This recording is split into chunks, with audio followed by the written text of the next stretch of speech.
to support this democratic process. The international community should take practical measures to ensure that international law is upheld, to impose measures and sanctions, to compel the occupying force and prevent it from legitimizing violations of Palestinian rights, including policies of annexation and genocide. Is it not time for the suffering of the Palestinian people to end? Starvation, killing, displacement, persecution, and arrests at the hand of occupation forces and settlers. There must be a clear and firm practical stance against the extremist government and its practices, and accountability must be upheld. The international community must comply with the advisory opinions of the ICJ regarding the illegality of the occupation, the annexation, and settlement activity.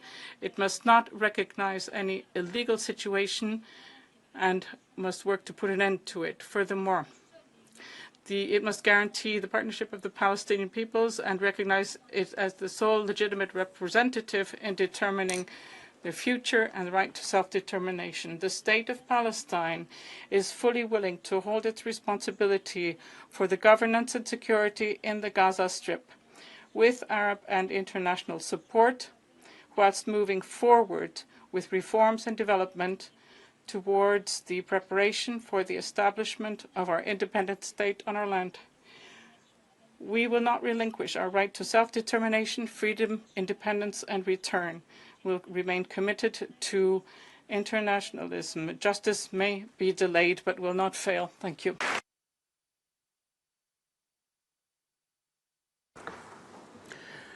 Thank you, Excellency. I have the honor to give the floor to His Excellency Mr. Cheikh Niang, Minister of African Integration, Foreign Affairs and Senegalese Diaspora. Excellency, you have the floor.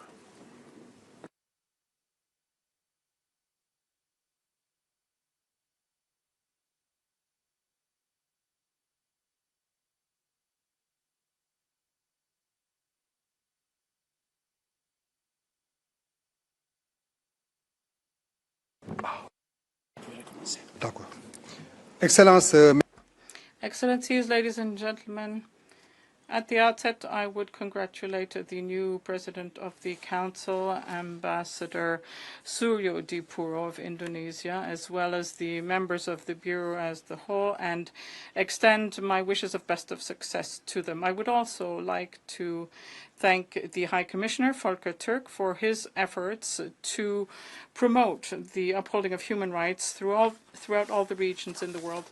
Ladies and gentlemen, the architecture for the promotion and protection of human rights has seen the establishment of innovative and dynamic bodies such as the Human Rights Council and the UPR.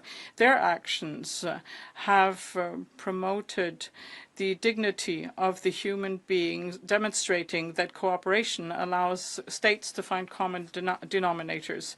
At the heart of the world's body for monitoring and protecting the human condition, the Council bears a fundamental role, that of sounding the alarm, and we must use its capacities to be effective and to find sustainable solutions for upholding human rights. Senegal is concerned by the increased situation of conflict and violations of humanitarian laws over the past few years, by the increase of hate speech, racism, and xenophobia, and by the increased number of cases of a failure to uphold the rights of migrants and refugees, as well as the challenges connected to climate change and technological progress.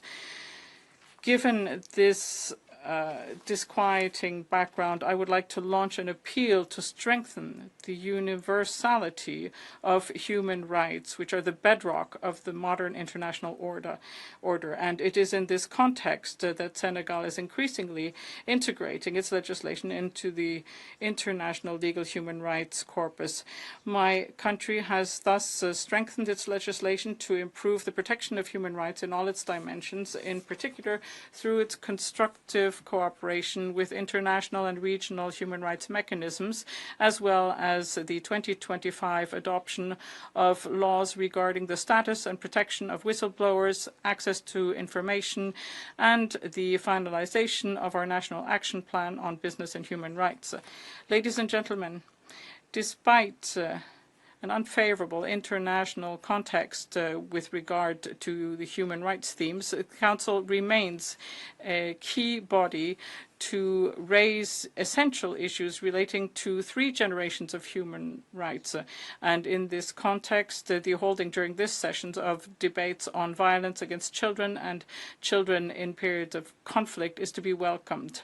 The high-level panel planned for the 25th anniversary of the Durban Declaration and Programme of Action is another excellent opportunity to strengthen our attention and focus on racism and its multiple signals. We must, moreover, ensure that we continue to work for law security throughout the world. We must attach the same importance to the 3 generations of human rights, because liberty alone is not sufficient when poverty and social exclusion debase certain segments of our societies. Ladies and gentlemen, I would like to state here the pride that we bear as co-facilitators in the process of maintaining or not the subsidiary body of the General Assembly conferred to the Human Rights Council.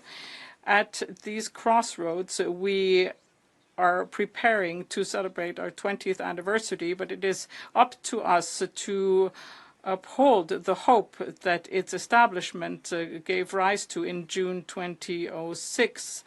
And in this context, Senegal, loyal to a long tradition of its culture of tolerance, reiterates its deep faith in a standing dialogue and consensus-seeking towards a strong multilateral system founded on law, justice, and equity as means to foster peace, security, and social progress. Thank you.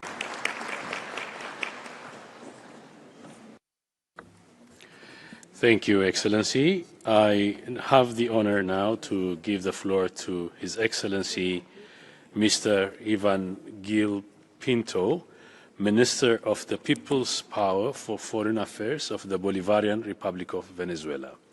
Excellency, you have the floor.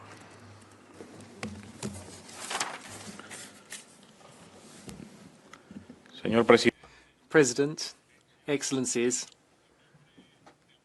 on behalf of the Constitutional President of the Bolivarian Republic of Venezuela, Nicolas Maduro Moros, and on behalf of the Acting President, Delcy Rodriguez Gomez, who has taken on historic responsibilities following the tragic events of the 3rd of January 2026. I come before the Council today as a sovereign nation which has resisted one of the multifaceted, aggressive policies against a specific country for over 10 years. We're not at war with that country. This whole narrative has been built on fake and biased manipulations of information in order to present Venezuela as a state which violates human rights. It wasn't a legal debate, it was a political operation. During this long period of aggression, our assets were frozen, our migrants, our children were the targets of stigma campaigns, they were criminalized and targets of xenophobia. There were also practices which are a shame on our universal position because of arbitrary arrest and imprisonment, amongst other things. And all of this occurred in front of the whole world and despite the multilateral system. We must recall that the United Nations General Assembly has on a number of occasions adopted resolutions which recognize that unilateral coercive measures are a blight on international law and which have a serious negative impact on the enjoyment of human rights, particularly on the enjoyment of economic, social and cultural rights. Similarly, the Human Rights Council itself has warned against the adverse impact of these measures on access to health, education, food, and the decent development of nations. They should not be used as a weapon of political pressure. Excellencies, on the 3rd of January 2026, we saw a terrible turn of events, illegal military attack on our country, which caused over 100 deaths, and the arbitrary detention of the President Nicolas Maduro Moro and the First Lady Celia Flores, whilst they were exercising their official functions. We have seen that there is a technological and military imbalance because we're up against the nuclear power of the United States. Nevertheless, we have opened up diplomatic channels in order to try and resolve the differences we have with that country. It's not a case of subordination, but it's on the basis of sovereign equality, not on the basis of fear, but on the belief that dialogue is the only civilized way for nations to behave with each other. Simón Bolívar, our liberator, said that peace will be my harbour, my glory, my hope, my luck, and the most valuable thing I have in the world. For Bolívar, this is the supreme destination of humanity, and we call on people to resolve their differences through mutual recognition, through dialogue and respect.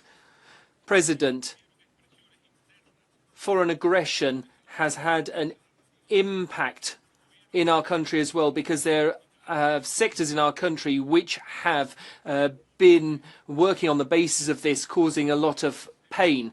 There's been violence, there have been atrocious acts which have never should have occurred. There are people who've been burned alive in the street because of their political beliefs or their skin colour. The Bolivarian government has always promoted dialogue and reconciliation. Today we're working on a policy of healing and reconciliation. The policy of political coexistence, which we recently adopted, is an instrument for building peace and reconciliation following the recent political cycles.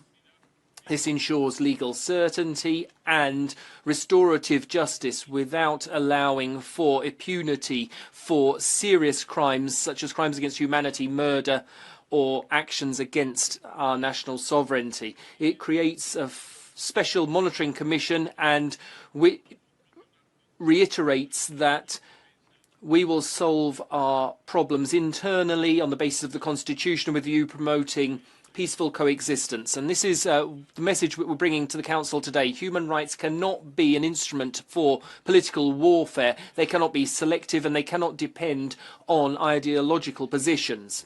Excellencies, we're particularly concerned to see that while some countries are subjected to constant scrutiny, which is disproportionate, there are also human tragedies such as the genocide of the Palestinian people do not get the attention they deserve. They're a stain on our collective conscience. We cannot have selective geopolitical stances in the Council. The Council must recover its position as being impartial, universal, and committed to all peoples. Venezuela isn't coming here to demand accountability. We are a state which is committed to strengthening our institutions with constant improvements to our protection mechanisms and on the basis of international cooperation, which in turn is based on mutual respect. We have renewed our commitment to the Office of the High Commissioner with new fora for dialogue, ensuring also respect for our sovereignty as a United Nations member state. We must put our heads together and think about this. If human rights become a tool of political pressure, they will lose their moral essence. If they're applied selectively, they lose their legitimacy. And if they're subjected to strategic interests, then they lose their authority.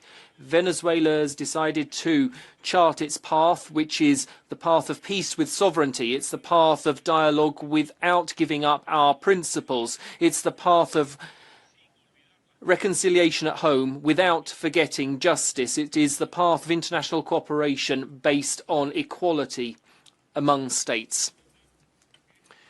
We demand that the Council be capable of taking a critical look at itself and that it's capable of correcting its mistakes and that it acts with the same firmness towards any violation wherever it occurs. I would like to round off this statement by a moral reflection. We demand the following action. Firstly, an end to all unilateral coercive measures. Not only do they run counter to international law, but they have violated economic, social and cultural rights of millions of Venezuelans. Secondly, we call for respect for state sovereignty in line with the United Nations Charter as a fundamental principle of effective multilateralism and universal human rights. Thirdly, a human rights agenda which does not sidestep the major tragedies of the world and which recognises all victims as being equal without political selectivity for any of them.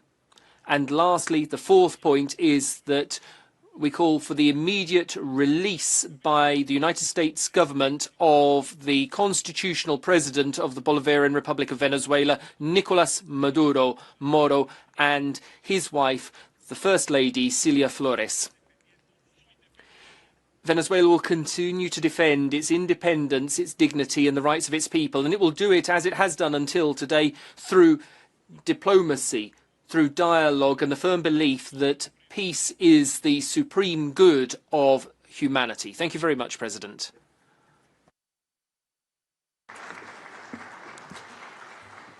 Thank you, Excellency. I now have the honor to give the floor to His Excellency Mr. Victor Alfredo Verdun Bitar, Deputy Minister of Foreign Affairs of Paraguay. You have the floor, Excellency.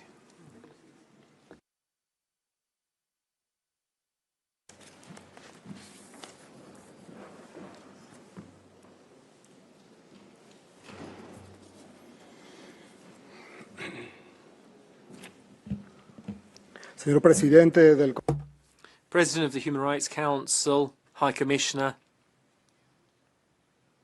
esteemed representatives, I'm honoured to address the high-level segment for the promotion and protection of human rights. Today's world is particularly complex. Armed conflict, protracted crises affect millions. In this context, the Council must strengthen its ability to act and reassert its key role. The world is clamouring for peace, and our societies must be able to develop with dignity and in safety. Paraguay firmly defends democracy and the relevance of human rights as the bedrocks of institutional stability and government legitimacy. We're concerned about the events in Venezuela.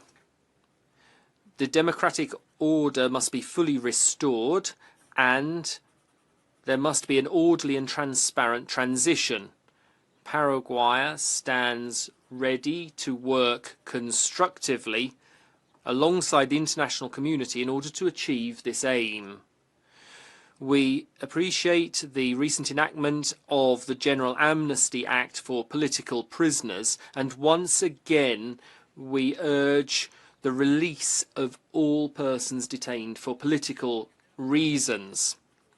We're worried about the situation in Cuba. There continue to be significant limitations on fundamental freedoms. It's absolutely vital that human rights be respected and protected, ensure that people can live in dignity. We long for the well-being of the Cuban people, and we hope that it arrives soon. In Nicaragua, there are alarming restrictions on fundamental freedoms and rights. Appropriate conditions must be created immediately for restoring the democratic order, and we urge the Council, in line with Resolution 58/18, to closely follow the situation in Nicaragua.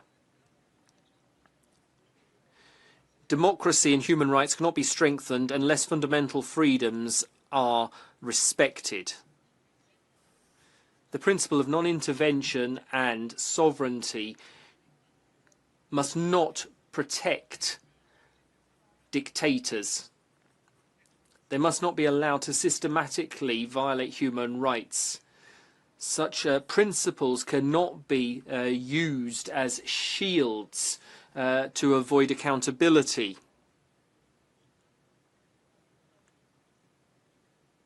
Paraguay President reiterates its commitment to the international human rights system and the strengthening of institutions at home through that system.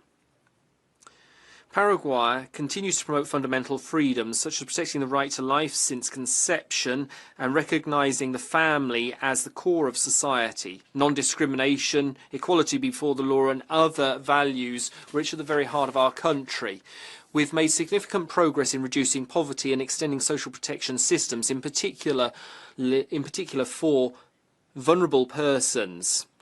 At the same time, we've strengthened the rule of law, institutional transparency, and improved prison conditions, focusing on social rehabilitation for prisoners. Alongside this, we've strengthened our policies designed to ensure equality between women and men and enabling women to fully participate in economic, social, and political life. And through Simore Plus, Paraguay has strengthened its national mechanism on implementation, reporting and follow-up. This allows us to fully comply with international recommendations. This interinstitutional and participative model has garnered interest from other states and has encouraged us to exchange best practices. When it came to our fourth Universal Periodic Review, we reiterated our readiness to continue implementing accepted recommendations. Esteemed representatives, defending human rights doesn't allow you to choose when to fall silent. Democracy, the rule of law and fundamental freedoms are not political choices. They are the peremptory conditions for government's legitimacy and for peace. And we firmly believe that it's only through consistent and effective multilateralism that we'll be able to build truly free and fair societies. Thank you very much.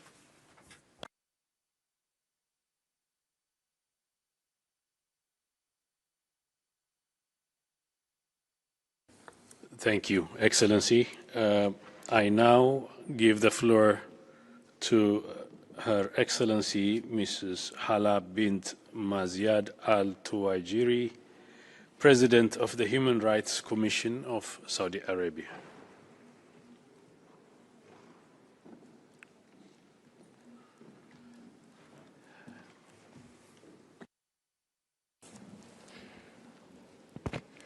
Sayyidina Rais. Mr. Vice President, ladies and gentlemen, peace, mercy, and blessings of God be upon you, and good afternoon to all. I would like to extend first my congratulations to Muslims and to the world on the advent of the blessed month of Ramadan.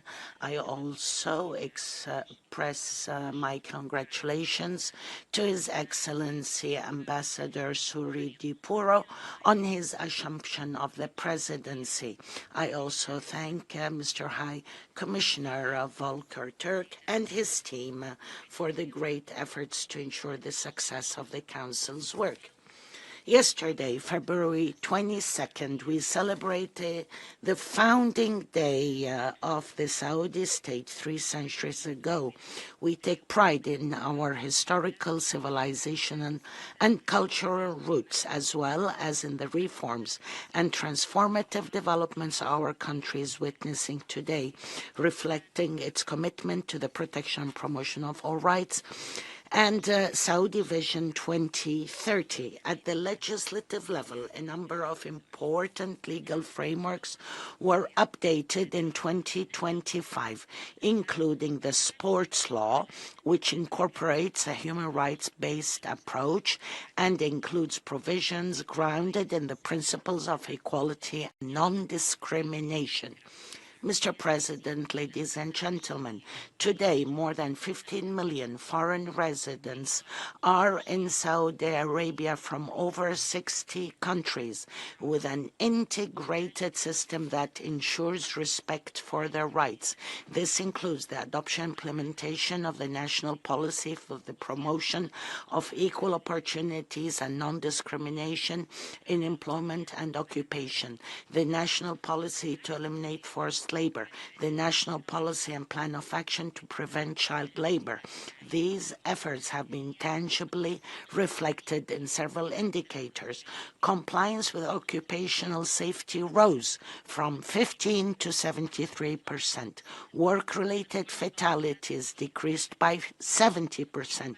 Unemployment rate dropped from 12.3% in 2016 to approximately 7% in 2025.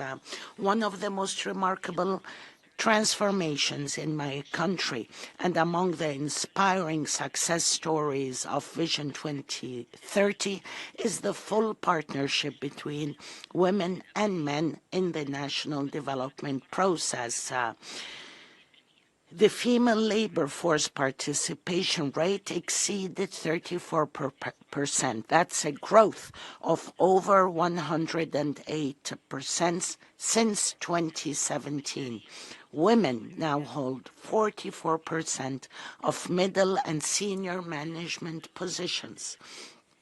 Women have also increased in the field of cybersecurity. In this context, we have worked on enhancing women's participation in cybersecurity through several efforts, programs, and plans, foremost amongst which the initiative of His Majesty the King to empower women in cybersecurity. We reaffirm the importance of empowering women and enhancing her role in cybersecurity. Mr. President, ladies and gentlemen, the world today is witnessing horrifying practices against children, such as their exploitation and prostitution, pornography, and other forms of abuse. These have evolved into organized international crimes exploiting victims' vulnerability. Unfortunately, some of these practices have emerged through the misuse of human rights to justify deviant ideas, resulting in harmful consequences that extend across generations. We call on the international community to adopt a firm stance and to take effective measures to ensure that such crimes are not tolerated, that perpetrators do not escape accountability, and that they are prosecuted internationally. These crimes are crimes against childhood, on par with crimes against humanity. My country's approach to human rights is based on an integrated mission that links domestic rights promotion with the support of peace, stability, and civilian protection in conflict context. My country rejects and condemns the continued brutal assaults on the brotherly people in Gaza, the persistence of starvation and forced displacement. We reaffirm that the land of Gaza is Palestinian, The rights of its people are inalienable. Neither aggression nor threats can strip them away. We reiterate our firm position on Yemen, emphasizing its continued support for the legitimate Yemeni government to achieve security and stability for Yemen. Moreover, we express deep concern at the ongoing conflict in Sudan and the grave violations of international humanitarian law. We call on Sudanese parties to prioritize their national interest, reaffirming the kingdom's commitment to continue all efforts to end the war in Sudan in line with the Jeddah Declaration signed on May 11, 2023. The reforms and advancements in the field of human rights in the kingdom stem from our national priorities and the goals of Vision 2030. We will continue to work on attaining the highest standards in promoting and protecting human rights and to achieve sustainable development for all who live on the kingdom's land. The protection of human rights is not a merely legal obligation, but a moral duty deeply rooted in Saudi values. Thank you for your kind attention. Thank you, Excellency. I now have the honor to give the floor to Excellency Edaso Rodrigue Bayala, Minister of Justice and Human Rights of Burkina Faso, via video message. Excellence, Monsieur le Président. Excellencies, President of the Human Rights Council, United Nations High Commissioner for Human Rights, ladies and gentlemen, heads of delegation, Excellencies, ladies and gentlemen. I'm delighted to take the floor during the high-level segment of the 61st session of the Human Rights Council on behalf of my country, Burkina Faso. President, like other members of the Alliance of Sahel States, which are Mali and Niger, Burkina Faso has scored further successes in combating terrorism in order to protect the prime human right, which is the right to life. Thanks to the victories day in, day out achieved by our brave defence and security forces and the volunteers for the defence of the fatherland, civilians have been resettled in their homes with access to education, health and other basic social services. We've been fighting for sovereignty and dignity against the regressive forces which are the puppets of imperialism, who are arming and funding them with the terrible aim of trying to destroy our country and take advantage of our wealth.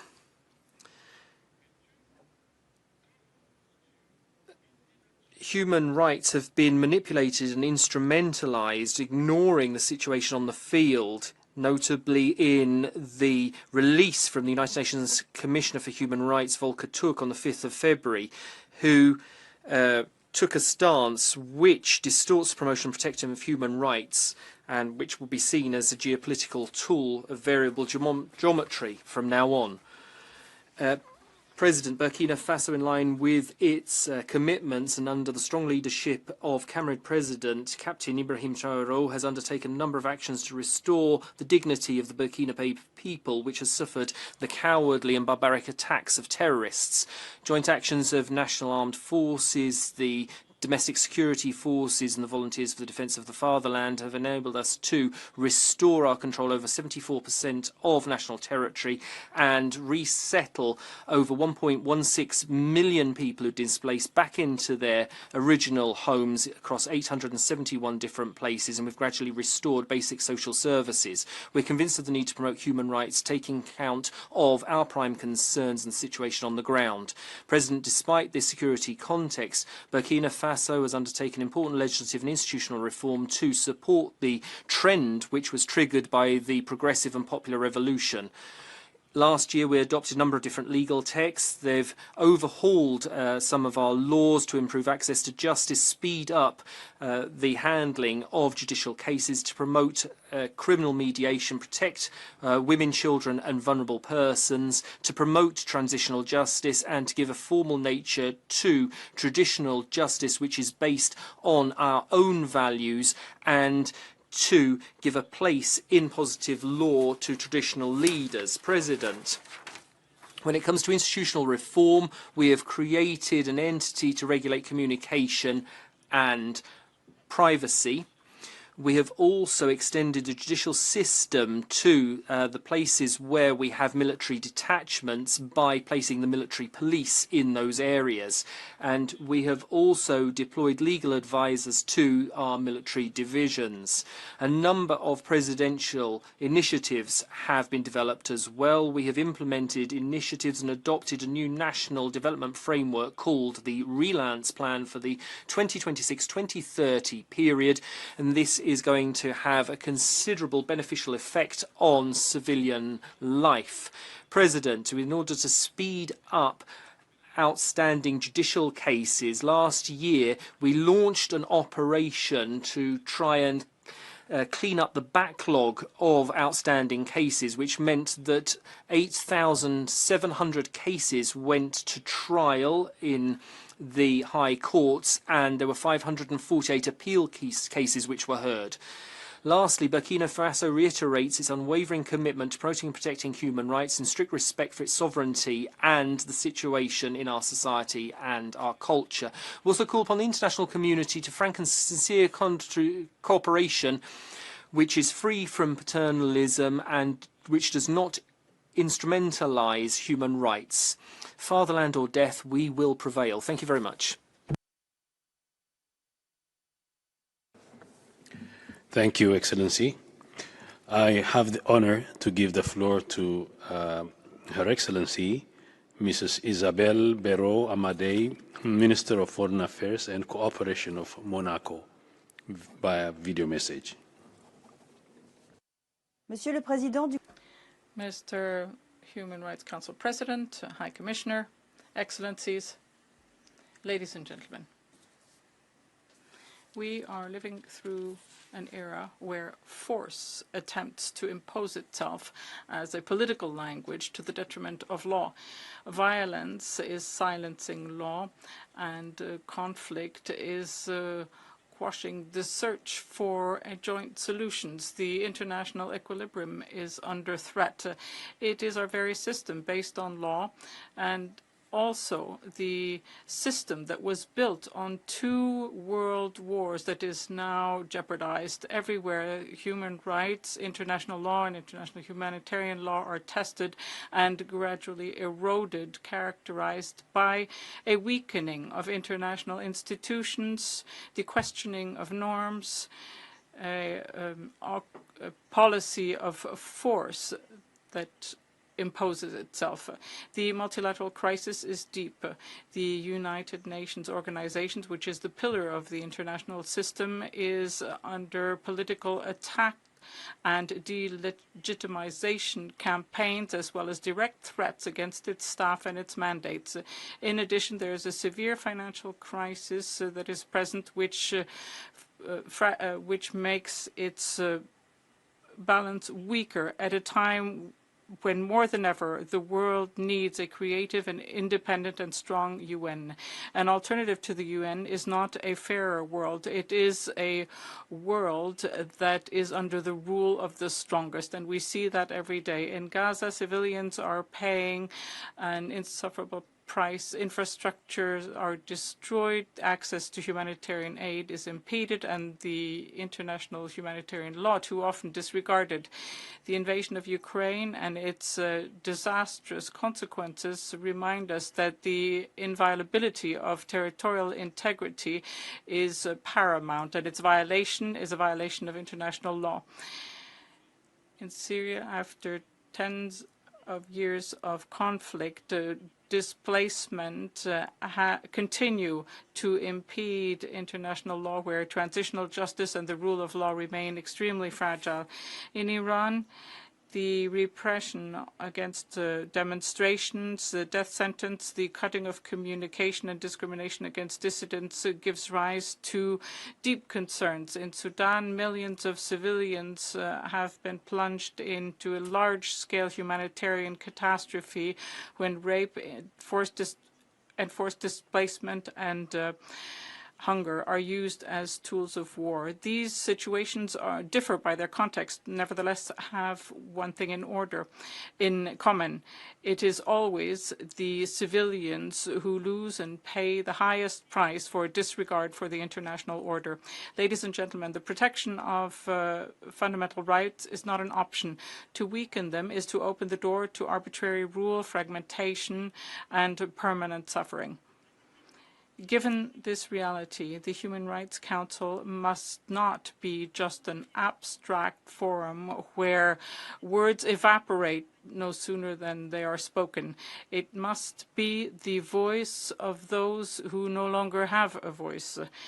This ambition, however, is condemned to be merely words if the Human Rights Commissioner does not have the adequate means to live up to his mandates, in particular that entrusted to him by our Council.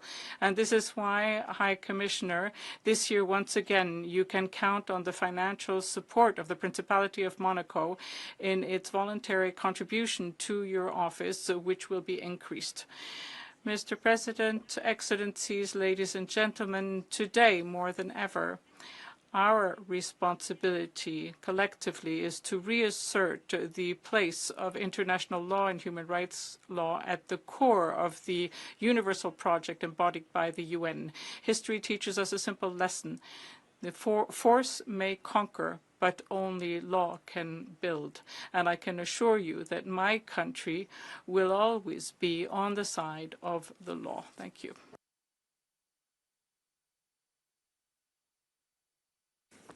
Thank you, Excellency. I now have the honor to give the floor to His Excellency, Mr. Lejeune Mbela, Minister of Foreign Affairs of Cameroon.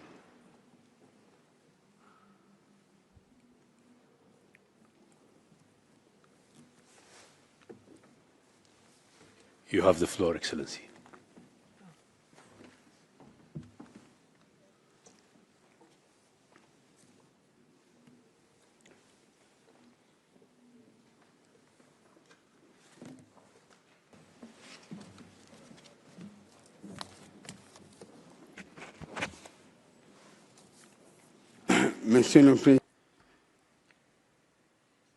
Mr. President of the Human Rights Council, High Commissioner, Excellencies, ladies and gentlemen, allow me at the outset to convey my warmest congratulations to His Excellency Mr. Siddhartho Reza Suryodipur on his election to the presidency of this council. I would also like to commend the UN High Commissioner for Human Rights, Mr. Volker Türk, for his consistent commitment at the service of this noble and universal cause, namely the protection of human dignity. Excellencies, the United Nations organization, which is the pillar of peace and collective security, is now facing multiple challenges: protracted conflicts, geopolitical fractures, growing inequalities, but also a financial crisis which leads to great concern and weakens the functioning of our shared mechanisms.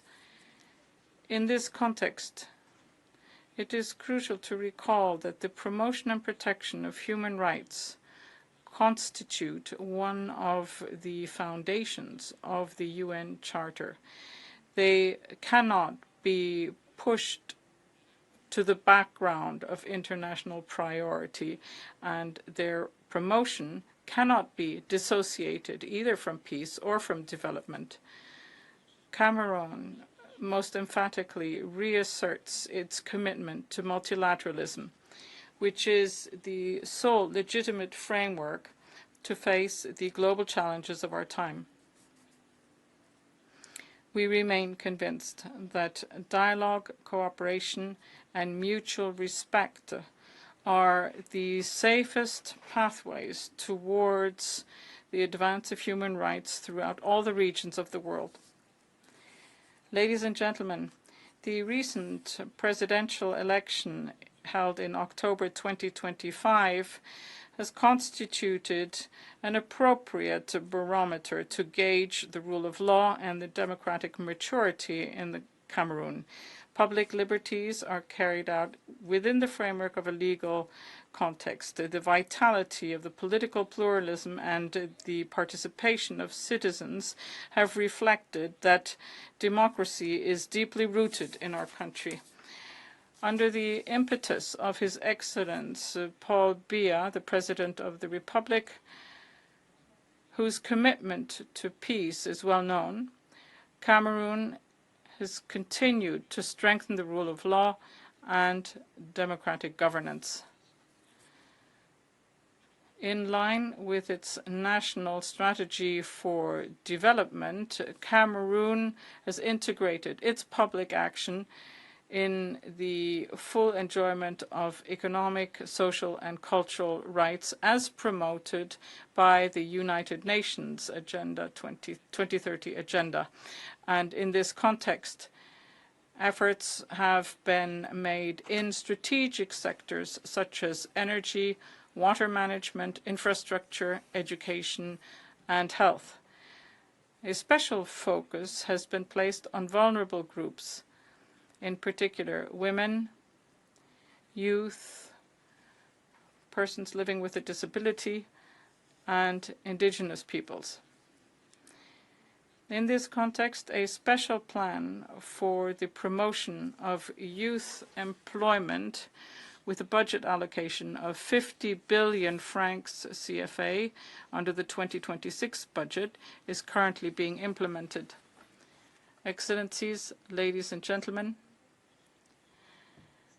Cameroon is pleased to be supported by the High Commissioner in the process of a gradual return to normalcy in the regions of the far north, the northwest, and the southwest of our country, as well as of the recent publication of its report on the situation in the regions, which contributes an objective perspective on the efforts undertaken by my country. Ladies and gentlemen, international cooperation remains crucial. Cameroon has recently submitted its midterm report under the fourth cycle of the Universal Periodic Review, as well as its follow-up report under the Convention Against Torture. We have also hosted the 15th biennial conference of the Network of African Human Rights National Institutions, bringing together 46 national institutions, and this testifies to our regional commitment. In the same spirit of openness, Cameroon reiterates its willingness to host the pending visits of several special rapporteurs of the United Nations, as we are convinced that these exchanges contribute to strengthening our mutual understanding and the quality of our governance. Excellencies, ladies and gentlemen, the promotion of human rights requires persistence, responsibility, cooperation, and the promotion of dialogue. Even though we are observers, Cameroon will continue to actively participate in the work of this Council with a view to contributing to its effectiveness, its efficiency, and its dynamism. At the beginning of this 61st session, may we reaffirm together our collective commitment to a world with more justice, more solidarity, and more peace. Thank you.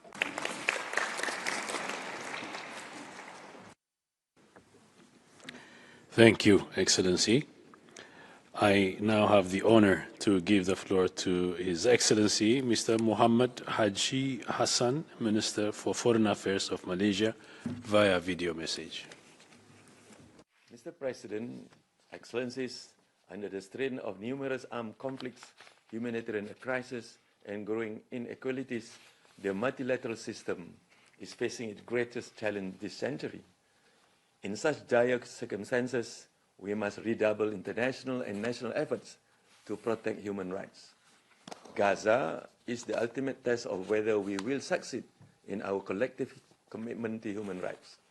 The Council's Commission of Inquiry on Palestine last year concluded that Israel's actions in Gaza meet the Genocide Convention criteria of deliberate genocide acts.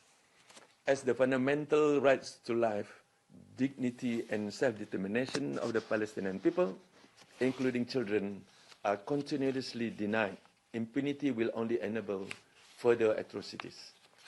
The illegal occupation of the occupied Palestinian territories must end.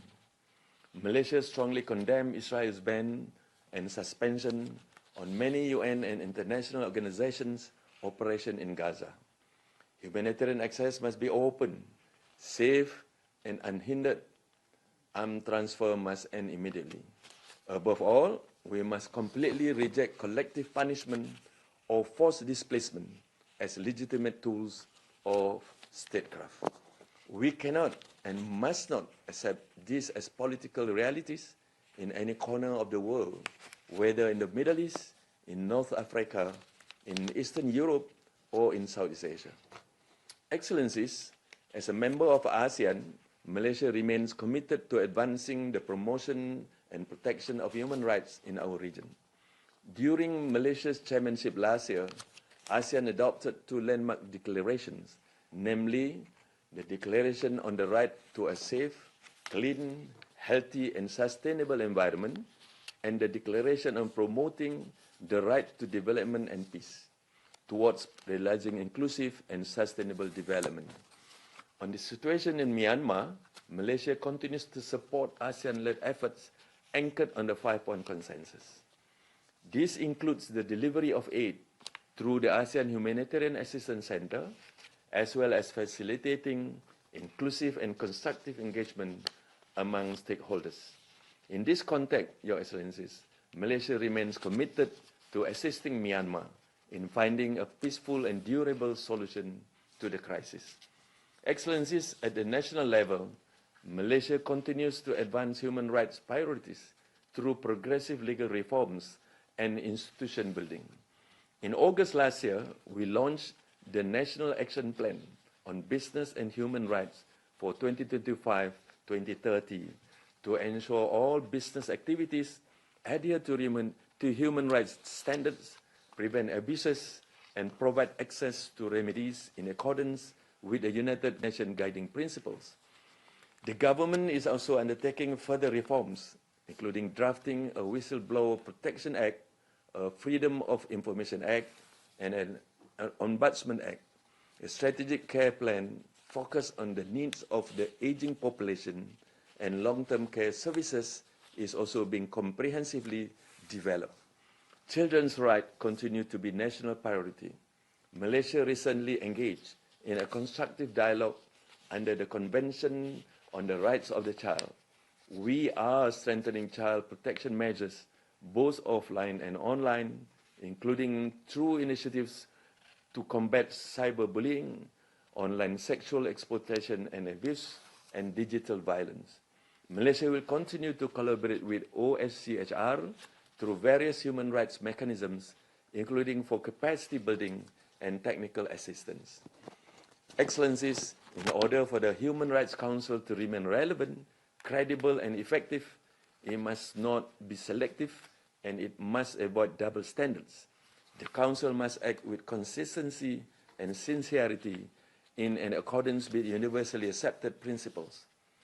Before concluding, Excellencies, I am also pleased to announce Malaysia's candidature to the Human Rights Council for the term 2030 to 2032. We look forward to receiving favorable consideration and support from all member states. I thank you.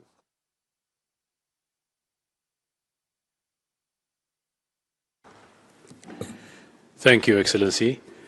I have the honor to give the floor to Her Excellency, Mrs. Virginia Mabiza, Attorney General of Zimbabwe.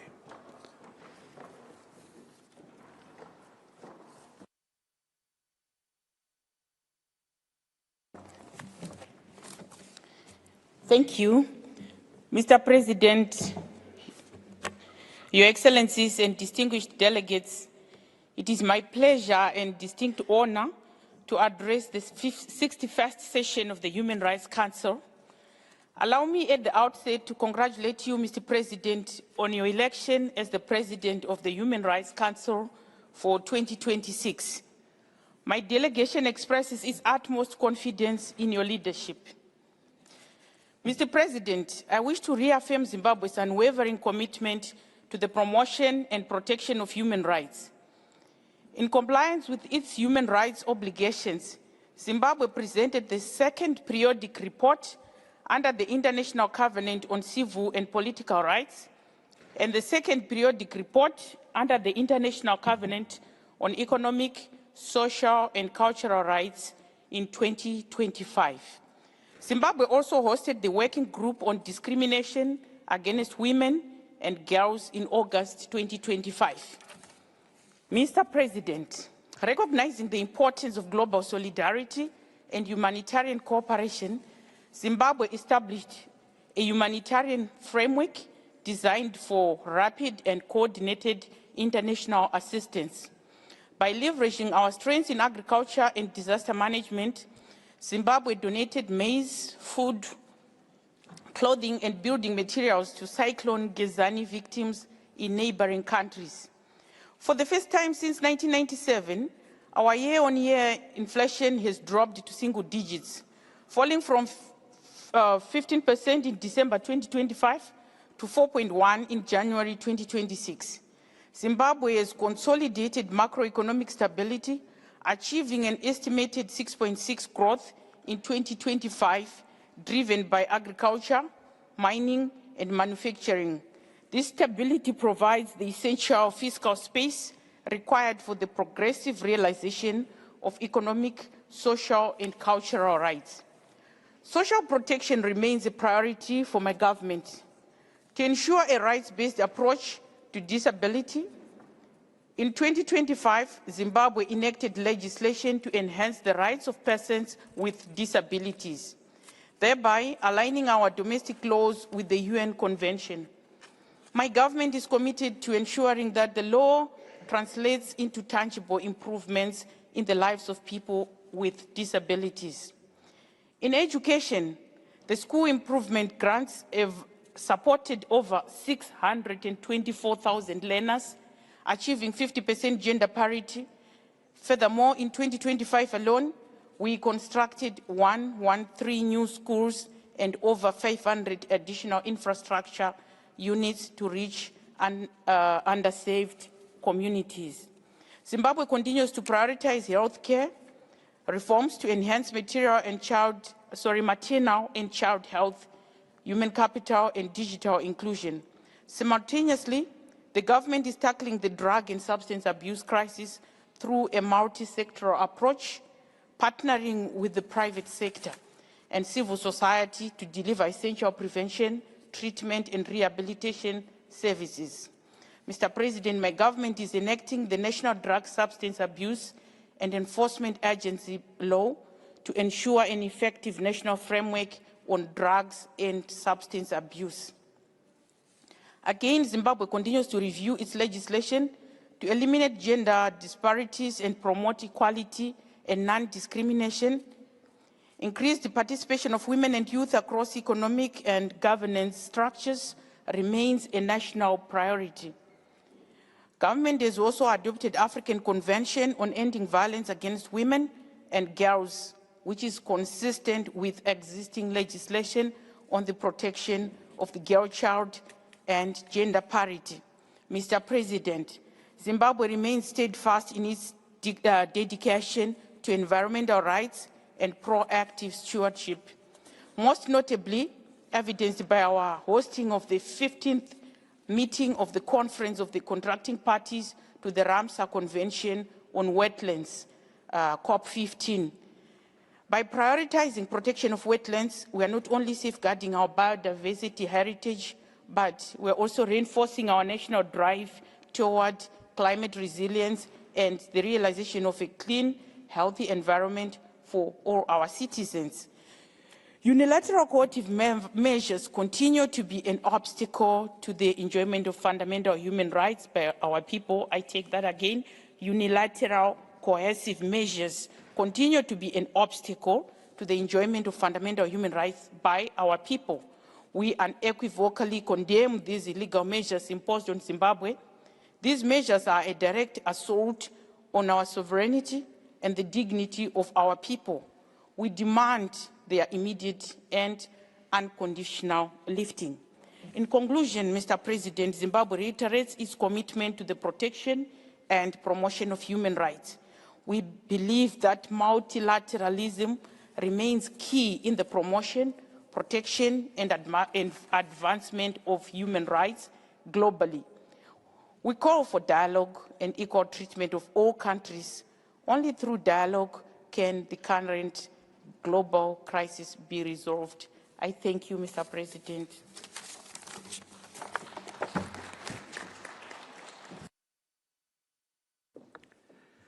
Thank you, Your Excellency. I now have the honor to give the floor to His Excellency Mr. Kazem Garibabadi, Deputy Foreign Minister for Legal and International Affairs of Iran. Excellency, you have the floor.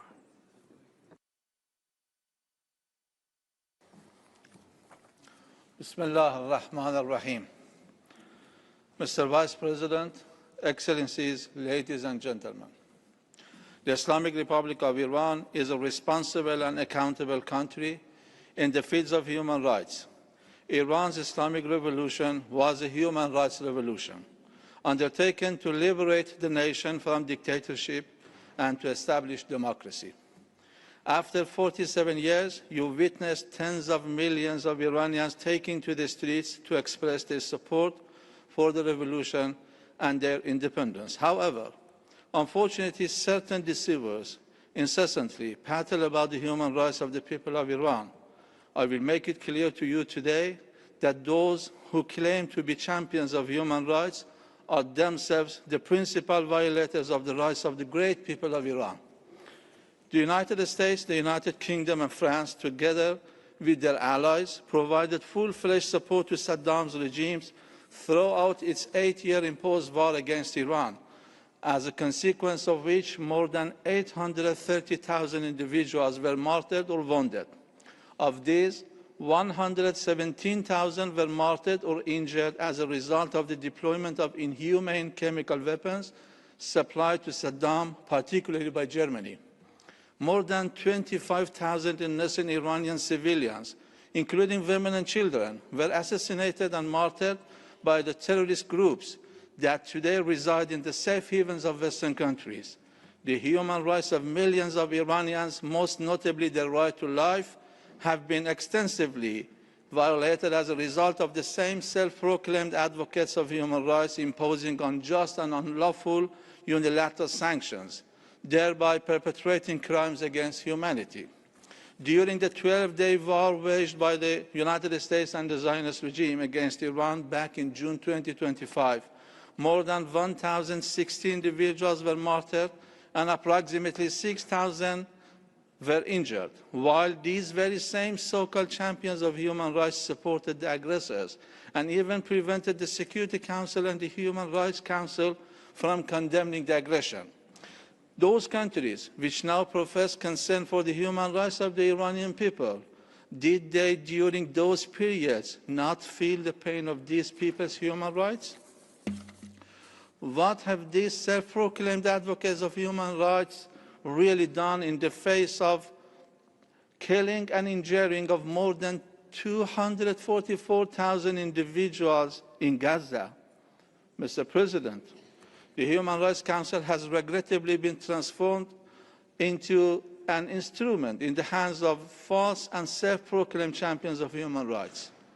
That which holds no significance for these countries is precisely human rights itself. At a time when the civilization of those who now claim to be champions of human rights had yet to take shape, Iran was the cradle of civilizations and human rights. It is indeed regrettable that those who claim to champion human rights now have the audacity to lecture the Iranian people on democracy, the very Iranian people who 47 years ago liberated themselves from the yoke of the Pahlavi dictatorship. More lamentable still is the delusion entertained by certain anti-human rights seekers who imagine that this democracy can somehow be delivered through the breath of the fugitive and deposed dictator. Is this not a betrayal and an affront to democracy? The people of Iran are those who, under all circumstances, have steadfastly defended the independence and territorial integrity of their country, not those who, in treachery, call for the bombardment of their own homeland and are hated among Iran and the Iranian people. We take pride in all Iranians living abroad whose hearts beat for their homeland, even if they may hold certain criticisms. We call upon them to strive for the dignity, greatness and honor of Iran. I declare from this very podium that Iran and the Iranian people will stand with resolve and authority against any conspiracy, whether military or political in nature, directed against their homeland. Although Iranians are not inclined towards aggression against other countries, they know full well how to defend their land and honor with firmness and resolve. The enemies of Iran may be able to initiate a war, but they will not determine how to end. You have tested sanctions and war in your dealings with Iran. The result, nothing. It is time to experience diplomacy and respect instead. Mr. President, unfortunately, the enemies of Iran who suffered a severe and painful defeat during the 12-day war sought this time to pave the way for yet another military aggression through chaos and riots. To this end, they sought to divert the people's peaceful protests in reaction to economic conditions into riots and chaos. The rioters and terrorists perpetrated Daesh-like atrocities, including burning individuals alive, beheadings, and an orchestrated scheme of staged killings designed to falsely attribute the deaths to law enforcement authorities, alongside the extensive use of firearms, resulting in the martyrdom of 2,427 innocent civilians and guardians of public order and security, out of a total of 3,117 fatalities. Most regrettably, certain anti-human currents, driven by political motives, disseminate fabricated casualty figures, notwithstanding the fact that none has thus far been able to refute the officially published statistics through documented and substantiated evidence. None. We seek justice for every drop of blood unlawfully shed. The principal instigators of the incidents in question, particularly the United States and the Zionist regime, which once again were defeated by the people of Iran and their puppet, namely the brat of the fugitive and deposed dictator, must be held accountable for crimes against humanity. I thank you.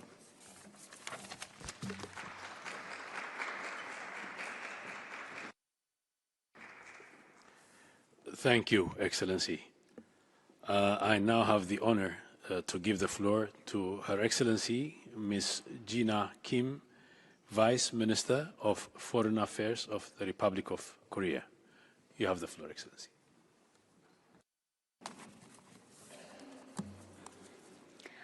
Mr. Vice President and distinguished delegates, we meet at a moment many refer to as a polycrisis, a convergence of protracted armed conflict, widening development gaps, and intensifying global climate crisis, and rapid technological change, which is generating systemic instability across regions. Technological progress has expanded windows of opportunities, yet its benefits remain uneven. Without the adequate safeguards, emerging technologies can reinforce surveillance, misinformation, and discrimination, deepening exclusion for those already most vulnerable, and undermining democratic values. Meanwhile, conflicts around the world are becoming longer and more complex with the use of technologies, as witnessed in Gaza, Ukraine, and Sudan. and development disparities persist, both within and between societies. These structural pressures translate into unequal access to safety, healthcare, education, and justice, contributing to a broader regression in the human rights environment, felt most acutely by women, children, migrants, refugees, and other marginalized communities. As unilateral approaches gain ground, governance gaps widen, and multilateral cooperation faces growing strains. Strengthening and reforming the UN systems under the UN80 initiative is therefore essential to ensure that global communities can deliver real protection on the ground. We must not compromise our key priorities. In this context, the work of the Human Rights Council is more important than ever, and human rights norms must guide our responses to conflict, development, and technological change alike. In this environment, all states share a responsibility to translate principles into practices. The Republic of Korea is prepared to shoulder its part. Indeed, Korea's democratic institutions have demonstrated resilience through the rule of law and civic participation. At the same time, an active developer of artificial intelligence and emerging technologies, Korea seeks to contribute to global norm setting and governance frameworks that ensure innovation remains aligned with human rights principles, equity, and public responsibility. Building on this foundation, Korea will seek to contribute in 3 practical ways. First, we will promote a human rights-based approach in response to emerging technologies and share policy experiences with developing partners to set responsible AI principles. We remain concerned that the misuse of digital innovation can generate significant human rights harms. Korea is committed to working with international partners and UN human rights institutions to mitigate these risks through engagement with UN mechanisms. Second, we will expand our development cooperation that empowers youth and communities and strengthens health systems, social protection, digital access, and climate resilience based on a whole-of-society approach so that development gaps do not become rights gaps. In implementing its development cooperation, Korea emphasizes its contribution to the achievement of the SDGs. Third, we will reinforce protection and ensure accountability for those most at risk, including survivors of conflict-related sexual violence, while joining the international community's efforts to prevent such violence from reoccurring. We remain committed to restoring the honor and dignity of the comfort women victims, bearing in mind the historical lessons learned from their experiences. Furthermore, we will also continue efforts to counter hate speeches and the dissemination of false information, including through strengthened legal protections for survivors, as an amendment to the Comfort Women Victim Act was recently passed. On the Korean Peninsula, we will continue to work with the international community to substantively improve the human rights of the people of the DPRK, while pursuing dialogue on pressing humanitarian issues, including separated families, abductees, detainees, and unrepatriated prisoners of war. Mr. Vice President, in times of uncertainty, our shared commitment to human dignity must remain constant. At this milestone of the 20th anniversary of the Council, Korea, as its proud and responsible member, stands fully ready and willing to work with all partners to strengthen a multilateral system that protects the rights of all people. Thank you.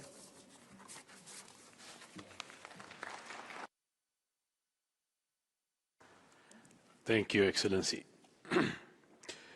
I now have the honor to give the floor to Her Excellency Mrs. Janine Melo dos Santos, Executive Secretary of the Ministry of Human Rights and Citizenship of Brazil. You have the floor.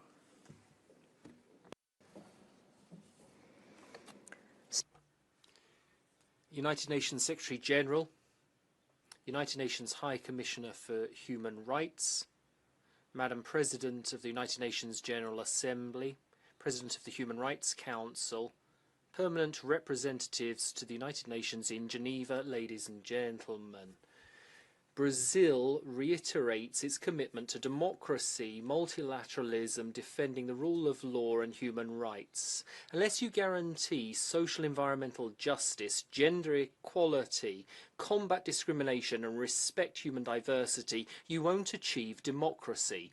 Hate speech and fake news, particularly online, have been used as strategies to dehumanize vulnerable groups and are behind serious human rights violations. For Brazil, digital governance must be anchored in international human rights law. Last year, we adopted the online statutes for children and adolescents with clear responsibilities for fully protecting children online. When it comes to tackling poverty, once again, Brazil has been taken off the United Nations hunger map. 24 million people have overcome serious food insecurity, and 19 million families in extreme poverty have been supported through the Bolsa Familia program, which is a global reference in conditioned cash transfers. Brazil confirms its unwavering commitment to the rights to education and health, defining policies which extend access, retention and quality in schools with full-time school days, support for education for young people and access to universities. The right to education is the top priority for our country. 93% of children are now enrolled in pre-primary education, and we're also committed to the discussions for adopting an additional protocol to the Convention on the Rights of the Child on free child education. We have extended the training of doctors and other health professionals with specific programs where we're investing in innovation.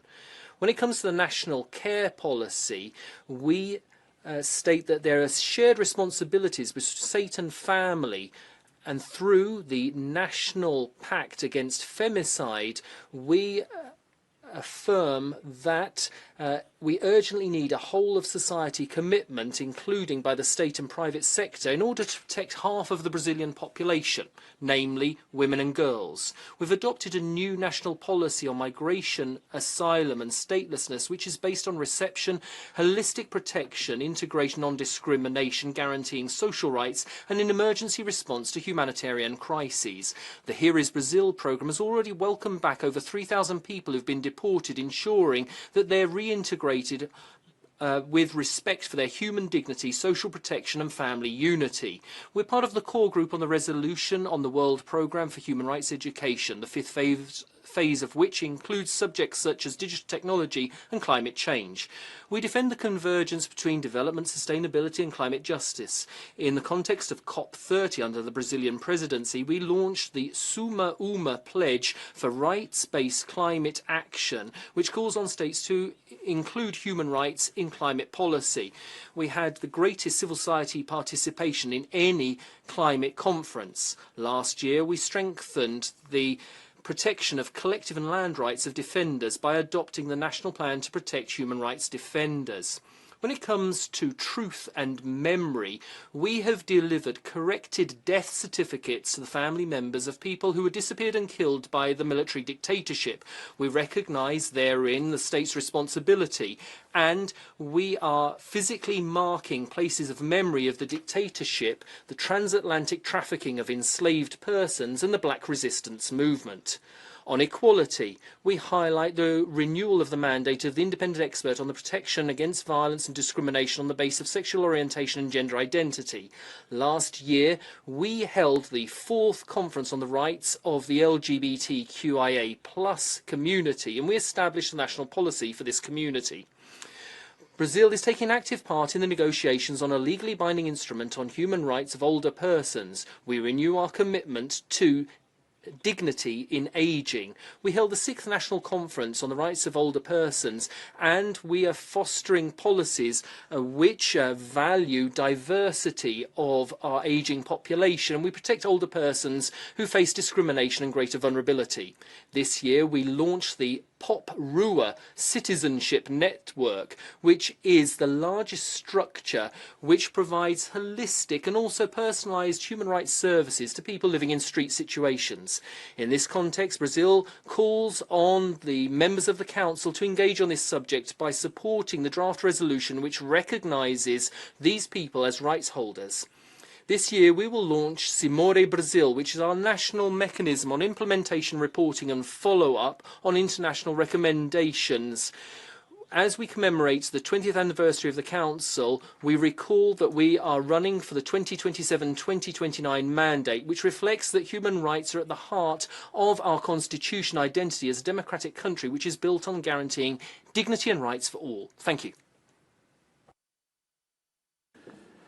Thank you, Excellency. I now have the honor to give the floor to His Excellency, Mr. Abdul Latif bin Rashid Al Zayani, Minister of Foreign Affairs of Bahrain, via video message.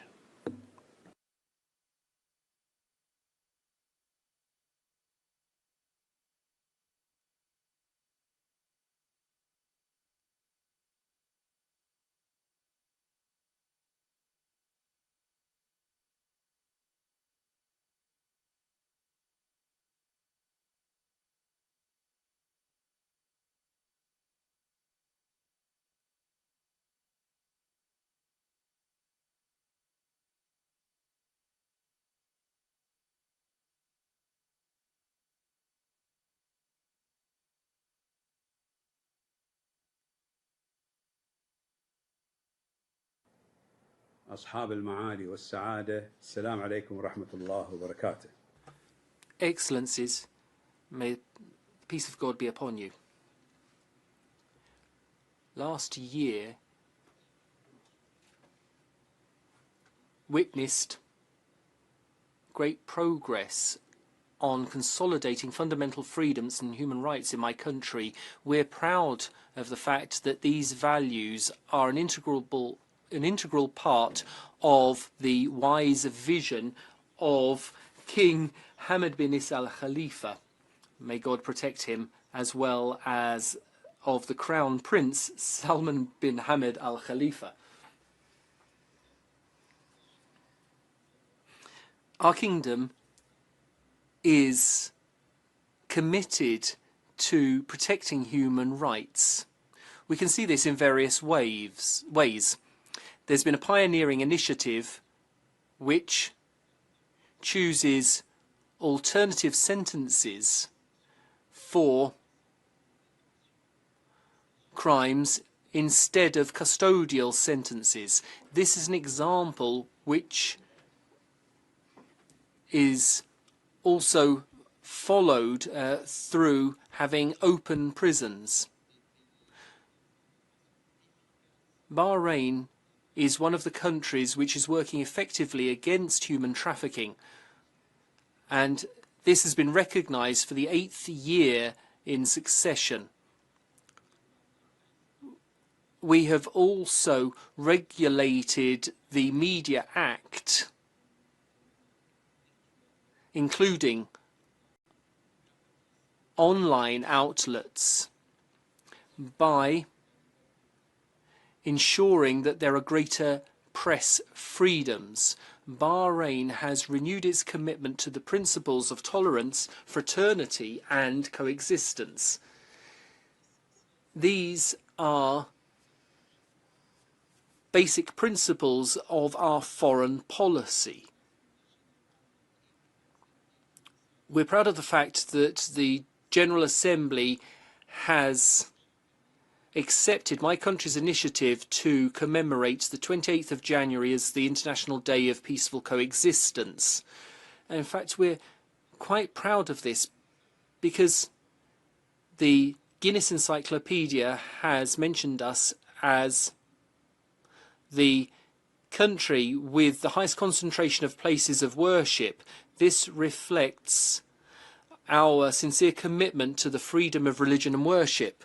We would like to reiterate our commitment to the value of peace as the ideal solution for settling disputes and conflicts, and we're proud of being members of the Board of Peace. This reflects our constant commitment as well to the Palestinian cause and to ensure that there is fair, lasting peace for the Palestinian people. We also support the Trump peace plan for the Gaza Strip, and we're quite convinced that the Board of Peace will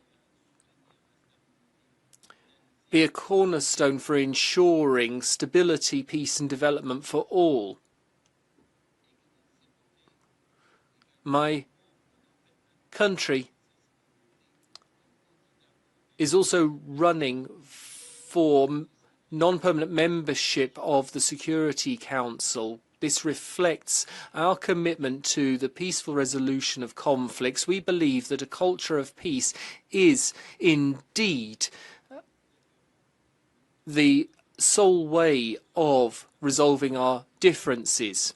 In fact, we support peace and stability as well as diversity through the values and principles of the United Nations Charter, and we will pursue this path if we are elected to the Security Council. We support all peace initiatives because peace is a vital step on the path towards human rights.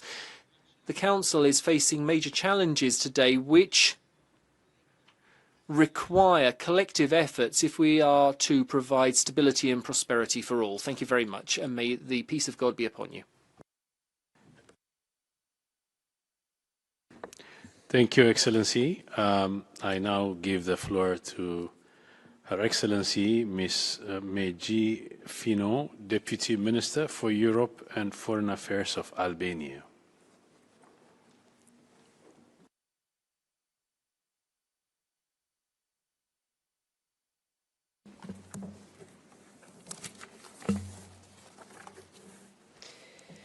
Mr. Vice President, Excellencies, ladies and gentlemen, it is an honor to address the Human Rights Council at a time when the international human rights system faces profound and interconnected challenges. More than 75 years after the adoption of the Universal Declaration of Human Rights, its principles remain clear and non-negotiable. Human rights are not optional, they are not selective, and they are not subject to political convenience. Albania's commitment to these principles is deeply shaped by our own history. Having emerged from dictatorship and systemic denial of freedoms, we know that rights must be protected not only in declarations, but through strong institutions, independent justice, and accountable governance, because human rights begin at home. Today, Albania's internal reform process, closely linked to our path towards European Union membership, continues to strengthen democratic institutions, consolidate the rule of law, and enhance the protection of fundamental rights. Justice reform remains central to this transformation. In this context, we attach particular importance to the guidance and recommendations of international and European human rights bodies, including relevant United Nations treaty bodies, in ensuring full respect for due process guarantees and effective judicial oversight. We continue to modernize our legal framework in line with European and international standards, advancing equality, protecting minorities, safeguarding personal data, and promoting non-discrimination. Gender equality and the empowerment of women remain core priorities, as does strengthening child protection and combating violence against women and girls. We are equally committed to protecting civic space and ensuring media freedom. Reform is not an event, it is a continuous responsibility. Albania's domestic experience informs our strong position on global accountability.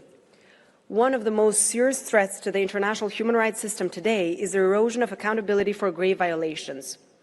Albania unequivocally condemns the ongoing war of aggression against Ukraine. Russia's aggression is not only an attack on Ukraine's sovereignty, it is an assault on the fundamental principles that underpin international law and human rights. Widespread and well-documented violations of human rights and international humanitarian law must not go unanswered. There can be no sustainable peace without justice and no stability without accountability. We're also gravely concerned by the humanitarian catastrophe in Gaza. The protection of civilian lives, full respect for international humanitarian law, the delivery of humanitarian assistance must remain imperative. A sustainable ceasefire and a credible political horizon are essential for lasting peace and security for both Israelis and Palestinians. And we remain deeply concerned about the situation in Afghanistan, particularly the systemic repression of women and girls. The institutionalized denial of their fundamental rights demands continued international attention and accountability. We're equally concerned by the deterioration of the human rights situation in Iran, including the violent suppression of peaceful protests, arbitrary detention, and reports of torture and enforced disappearances. Independent investigations and an end to impunity are essential. Excellencies, a credible Human Rights Council requires a strong and independent UN human rights system. Albania reaffirms its full support for the Office of the High Commissioner for Human Rights and its initiatives which protect and promote human rights, the special procedures, commissions of inquiry, and fact-finding missions. We strongly support the Universal Periodic Review as a unique and indispensable mechanism for advancing human rights globally. Albania remains fully engaged in this process, integrating international standards into domestic policymaking and upholding its international obligations. We also see the UN 80 initiative as an opportunity to enhance the effectiveness and coherence of the United Nations.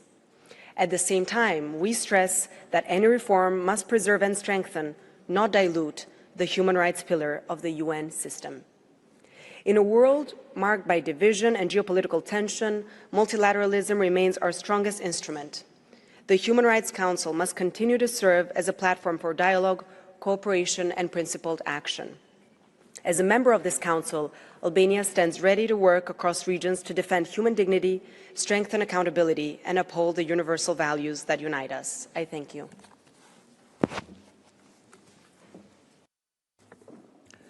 Thank you, Excellency.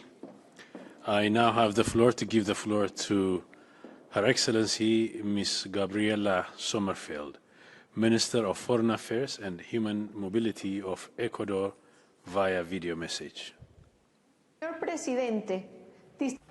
President, distinguished representatives, ladies and gentlemen, as Minister for Foreign Affairs and Human Mobility and Ecuador as a whole, it's an honour to take part in this high-level segment of the Human Rights Council. And at the same time, we're aware of the high level of duty. As members of the international community, we have made constant progress towards promoting, protecting and ensuring human rights. Ecuador's tradition is to respect human dignity, fundamental freedoms and strengthen the rule of law. Ecuador has shown consistency between its international commitments and public policies. Not only was Ecuador the first country in the world to have ratified the 27 international instruments which have been deemed by the United Nations treaty section as human rights instruments, but in addition we have incorporated their rules and principles into domestic law. So we take on this duty in the firm belief that multilateralism, dialogue and cooperation are the most effective tools for tackling global challenges. And this is a commitment which we will voice loud and clear as Vice Presidents of the Council this year, so that we strengthen the voice of Latin America and the Caribbean in favour of all human rights. President, Ecuador has actively promoted international protection systems. We have an open and cooperative relationship with the special procedures. We've been constant participants in the Universal Periodic Review, and we've strengthened our national institutions. Against this backdrop, we would like to highlight three priorities. Firstly, strengthening the Council as a pillar of the universal system, which must give primacy to dialogue, consensus, cooperation and prevention, and act with objectivity, impartiality and without politicisation. Secondly, we will have meaningful participation on the main items on the agenda by trying to combine international instruments with the Sustainable Development Goals in order to ensure that development is inclusive and sustainable. And thirdly, we will give a firm impetus to gender equality and empowering women and girls through holistic policies to prevent and eradicate gender-based violence. President, the government, which is led by the President of the Republic, Daniel Noboa Azin, has fostered holistic public policies designed to protect the population, strengthen the rule of law, and ensure that security operations fully respect human rights. This approach includes programs to prevent violence, protect children and adolescents, provide support to victims, and strengthen access to justice, social reintegration, and generate education and work opportunities, since we recognise that security can be maintained when it's based on dignity and inclusion. In addition, we are fostering policies designed to attract responsible investment, productive development, and to create decent jobs through mainstreaming human rights into all these areas. President, Ecuador's commitment to human rights is firmly embedded in all our structures and is a state policy. Current challenges, violence, inequality, climate change and poverty, can only be tackled through effective international cooperation which is based on shared responsibilities. Shared challenges require shared responses. The new Ecuador reiterates that it stands ready to work with you all in order to strengthen peace, democracy, sustainable development and respect for human rights in all regions of the world. We firmly believe that through dialogue and working together, we can work towards fair and inclusive societies in which everyone can live with dignity, safety and freedom. Thank you very much. Thank you, Excellency. I now have the honor to give the floor to Her Excellency Mrs. Mariam bint Ali bin Nasser Al Misnad, Minister of State for International Cooperation of Qatar.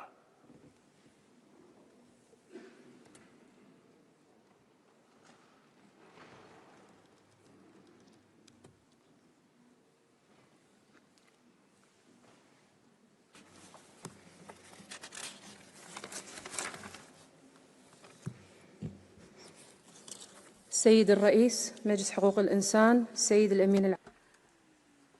Mr. President, Secretary General, High Commissioner for Human Rights, Excellencies, ladies and gentlemen, may the peace of God be upon you.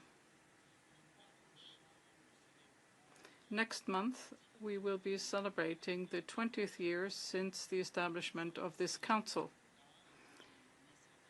This was at the time a major initiative to support collective efforts and multilateralism on a basis of mutual respect. In this context, I would like to reiterate Qatar's support to this Council and its mandate.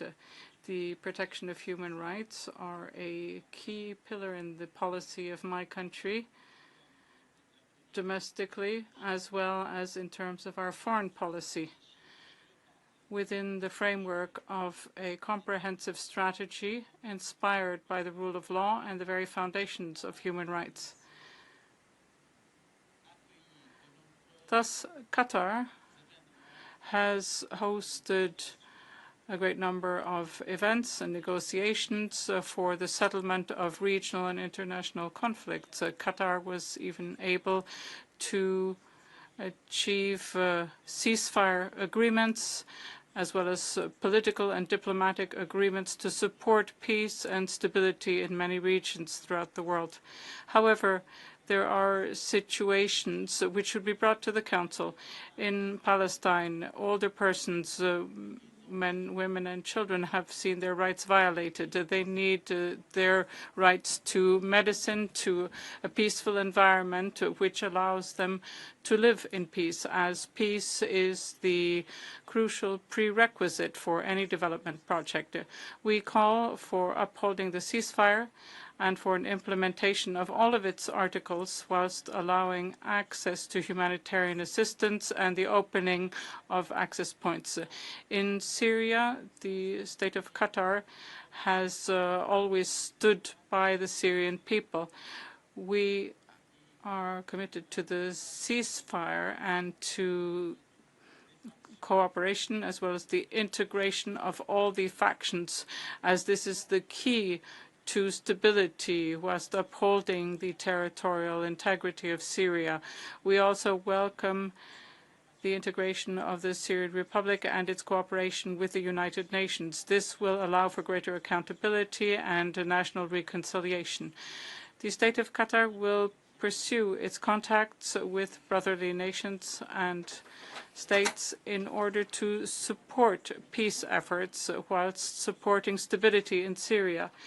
In Sudan, we express our deep concern regarding the continuation of hostilities which have led to increased human suffering, hostilities without precedent which are added to the severe human rights violations by Daesh. We call on all parties to attach the priority to the supreme international interest and to work towards peace, which will allow for the preservation of stability,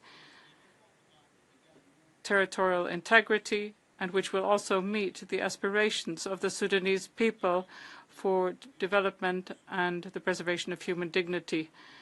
In Sudan, Qatar has worked for the rights of women and has granted $10 million for the support, both psychological and physical, for women as well as for women's empowerment.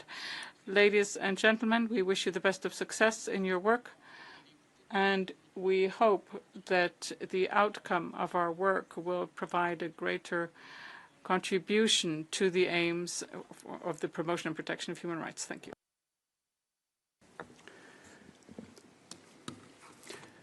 Thank you, Excellency. This was the last dignitary we could accommodate at this meeting. Excellencies, dear participants, we will now take a technical break and we'll reconvene at 3 p.m. to continue with the high-level segment, to be followed by the annual high-level panel discussion on human rights mainstreaming. So now I hereby close the second meeting of the 61st session of the Human Rights Council.